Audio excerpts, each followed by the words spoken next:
Good morning, dear children. I hope you all will be fine. From today's, we are going to start revisions for your PAT test.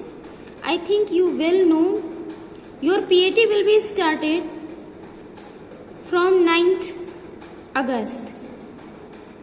These all things your timetable has sent at School Mitra at bulletin. You will check it and be ready, be prepare yourself for your periodic test. Now let me start revision of first chapter, food and digestion. First we discuss on food. You know that food gives us energy to do work. We are doing all activities with the help of energy, and this energy we are getting from food. Different types of food we are taking. You know what substance has present in food which gives us energy, which provide us energy. Food में ऐसा क्या present होता है जो हमें energy provide करता है? You know, food contains such kind of substances that provide nourishment to our body. This is called nutrients. Food में कुछ इस तरह के सब्सटेंस पाए जाते हैं जो हमारे बॉडी को नरिशमेंट प्रोवाइड करते हैं, पोषण प्रोवाइड करते हैं. इन सब्सटेंस को कहते हैं न्यूट्रिएंट्स. ये न्यूट्रिएंट्स डिफरेंट टाइप्स के होते हैं, जैसा कि आप जानते हो. कौन कौन से? Proteins, carbohydrates, fats, vitamins, minerals. And you know, except these things, food also contains roughage and water, which are very most important for our body, for doing all activities, for healthy ourselves. As you are looking in this picture, all kinds of food is available here, which gives us different types of nutrients. Protein, जैसा कि protein लेने के लिए हम maximum दाल खाते हैं, pulses लेते हैं. पल्सेस में बहुत सारा प्रोटीन होता है. और प्रोटीन क्या वर्क करता है? प्रोटीन हमारे पुराने सेल्स की रिपेयरिंग करता है. ये हमारे बॉडी में ग्रोथ करता है. इसीलिए तो इसको बॉडी बिल्डिंग फूड मटेरियल कहते हैं. Second thing, carbohydrate. चपातीज हो गए, वीट, इसमें क्या होता है? कार्बोहाइड्रेट्स होते हैं. Look that picture. Here is giving the rich source of carbohydrates and fat. आप जानते हैं कार्बोहाइड्रेट्स एंड फैट्स ये एनर्जी गिविंग फूड प्रोडक्ट्स होते हैं, फूड मटेरियल्स होते हैं. जैसा कि इस पिक्चर में आप देख रहे हो, हमें ब्रेड से मिलता है, पोटैटो से मिलता है, ठीक है, योगर्ट से मिलता है. ये सारी चीजें हमको क्या देती हैं? एनर्जी प्रोवाइड करती हैं. एनर्जी देने वाले ये न्यूट्रिएंट्स हैं. तो ये चीजें हमें अपने फूड में जरूर लेनी चाहिए, जिससे हमारे बॉडी को एनफ अमाउंट में एनर्जी मिलती रहे. Food rich in protein. Proteins, fish हो गया, बटर, एग, मीट, दूध, इन सब में क्या प्रेजेंट होता है? प्रोटीन प्रेजेंट होता है.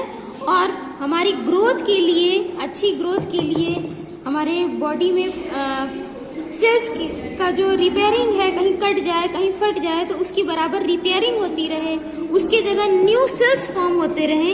इसके लिए जरूरी है हमें कि हम ज्यादा से ज्यादा प्रोटीन लें. और खासकर प्रोटीन, बच्चों में इसकी डिमांड बहुत ज्यादा होती है.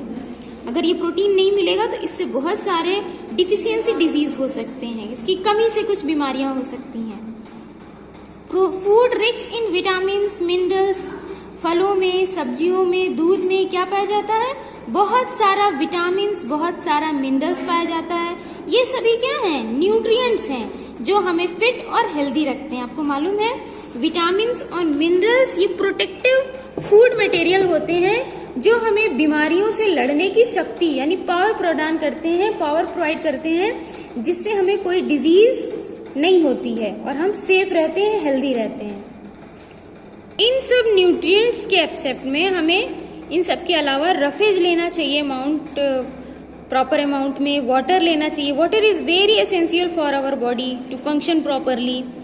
You know, 3/4 of our body weight is water. हमारे बॉडी का थर्ड फोर्थ पार्ट जो होता है वो पानी होता है, और पानी बहुत ही ज़रूरी होती है डाइजेशन न अच्छी तरीके से होने के लिए, कॉन्स्टिपेशन ना हो, इसके लिए हमें पानी बहुत ज़्यादा पीना चाहिए। कम से कम 10 से 12 ग्लास हमें डेली पानी लेना चाहिए। इसके अलावा जो रफेज होता है, roughage is the fiber which present in our food, it is necessary for proper functioning of digestive system. हमारे बॉडी में जो डाइजेस्टिव सिस्टम है, भोजन का जो पाचन है वो सही तरीके से हो, इसके लिए फूड को रफेज की ज़रूरत होती है। रफेज क्या करता है कि कब्जियत नहीं होने देता है, कॉन्स्टिपेशन नहीं होने देता है, और डाइजेशन को स्मूथ बनाता है। We all should take balanced diet। हमारा डाइट कैसा होना चाहिए? बैलेंस्ड होना चाहिए, संतुलित आहार होना चाहिए।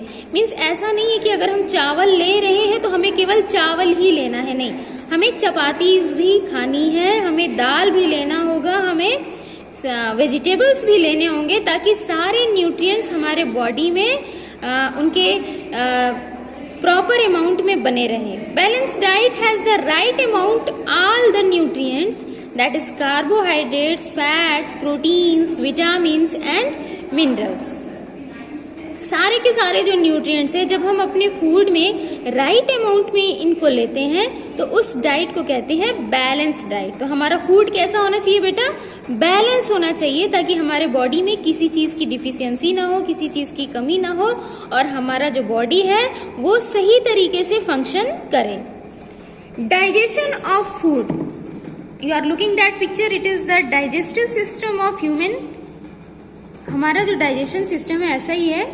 हमारे माउथ में, मुंह में ग्लैंड्स होती हैं जिनको स्लेवरी ग्लैंड कहते हैं। इस स्लेवरी ग्लैंड से ही स्लाइवा रिलीज होता है। आपने देखा हो जब आपको जोरों की भूख लगती है और अगर कहीं आपको फूड दिखाई देता है तो आपके मुंह में पहले ही पानी आने लगता है।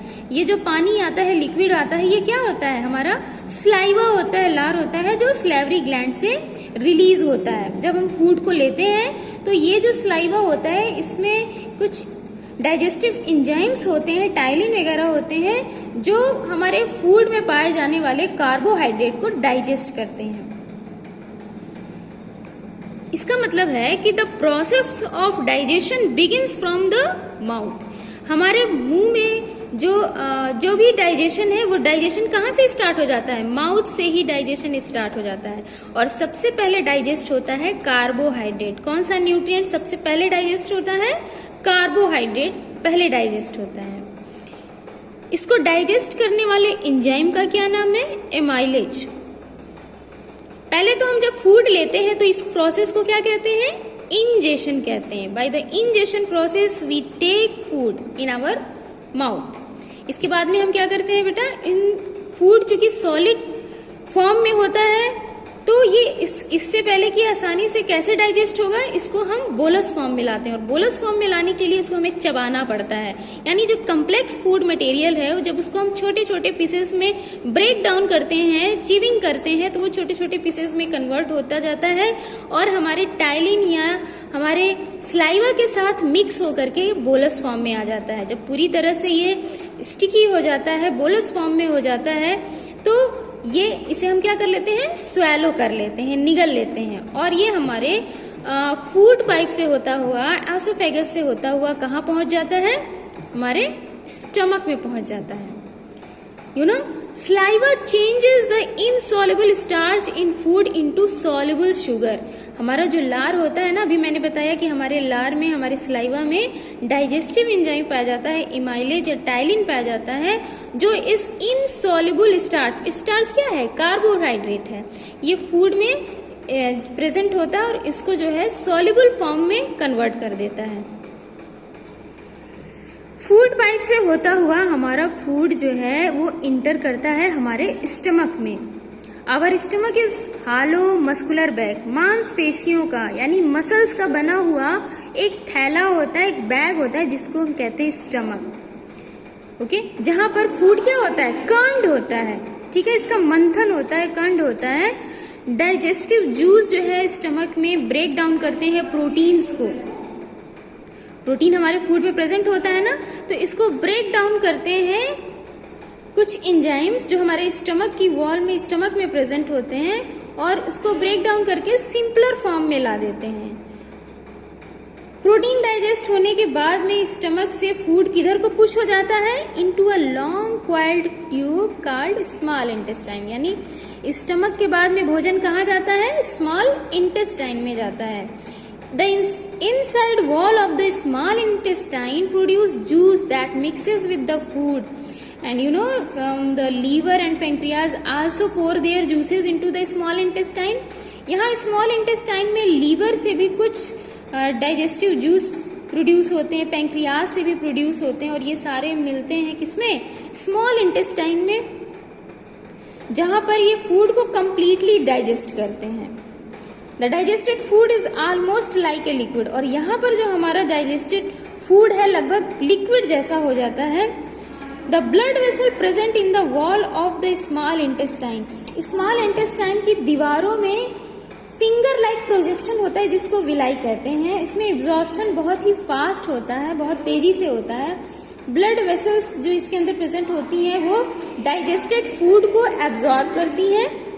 ओके, एब्जॉर्ब करने के बाद में ये इसको क्या करते हैं, हमारे ब्लड में भेज देते हैं, और ब्लड के थ्रू ये जो न्यूट्रिएंट्स हैं ये पूरे बॉडी में फैला दिए जाते हैं, कैरी किए जाते हैं।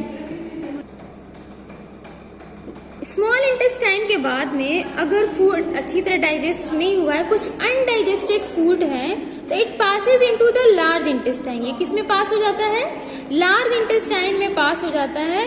The blood vessel in the wall of the large intestine absorb the extra water. ठीक है, लार्ज इंटेस्टाइन में जो एक्स्ट्रा वाटर है वो एब्जॉर्ब कर लिया जाता है ब्लड वेसल्स के थ्रू, और सेमी सॉलिड जो वेस्ट होते हैं is passed out through the anus. इसको एनस के through when we are going to toilet, it's going to remove from our body. You know, it is very harmful for our body. It is very nitrogenous, poisonous substance for our body. So there is necessary to ejection of such kind of harmful things from our body. So time to time it remove from our body by the process of excretion. Food जो हम लेते हैं two types के होते हैं, कुछ हम cooked food लेते हैं और कुछ रॉ फूड लेते हैं। कुछ ऐसे फूड प्रोडक्ट होते हैं जिनको हम कच्चा खाते हैं, कुछ ऐसे होते हैं जिनको हम अच्छी तरह पका करके खाते हैं, है ना। तो फूड का भी एक टाइम लिमिट है। एक टाइम के बाद में, एक मीटिंग के बाद में इसके जो न्यूट्रिएंट्स हैं वो स्पॉयल होने लगते हैं, खराब होने लगते हैं। तो कुछ इन चीज़ों को लॉन्ग टाइम तक रखने के लिए, प्रिजर्व करने के लिए कुछ मेथड्स होते हैं। तो सबसे पहले देखते हैं क्या क्या मेथड्स होते हैं। Some methods of preserving food. By refrigeration we can get preserve food. By boiling, दूध को क्या है अच्छी तरह से बॉयल करके पका दीजिए तो दूध जल्दी खराब नहीं होता है, फटता नहीं है। तो इस तरह से इसको प्रिजर्व कर सकते हैं बॉइलिंग के थ्रू। कैनिंग करके अच्छी तरह से उसमें एयर लॉक करके कोई भी चीज़ जो है कैनिंग कर दीजिए, तो उससे क्या होगा, वो कुछ टाइम तक जो है प्रिजर्व किया जा सकता है फूड। पिकलिंग करके बहुत सारा, आपने देखा होगा अचार बनाते हैं, तो अचार बनाते हैं तो उसमें बहुत सारा साल्ट यूज़ करते हैं। एक्चुअली क्या होता है कि बहुत ज़्यादा साल्टी हो जाने से उसके अंदर जो जर्म्स होते हैं वो ब्रीड नहीं कर पाते हैं, वो मल्टीपल नहीं हो पाते हैं, बढ़ नहीं पाते हैं उसमें तो इस तरह से साल्ट यूज़ करके हम फूड मटेरियल्स को प्रिजर्व कर सकते हैं। ऐसे ही हम शुगर यूज़ करके भी, बहुत ज़्यादा मीठा यूज़ करके भी फूड मटेरियल्स को प्रिजर्व कर सकते हैं। कुछ चीज़ों को हम ड्राइंग करके भी प्रिजर्व कर सकते हैं। जैसे आपने देखा होगा पोटैटो के चिप्स वगैरह बनाते हैं, है ना, उसको बॉयल करके पका करके फिर उसको धूप में अच्छी तरह से सुखा करके रख दीजिए तो कई महीनों तक वो खराब नहीं होते हैं। इस तरह से ड्राइंग करके भी हम चीज़ों को कुछ टाइम तक प्रिजर्व कर सकते हैं।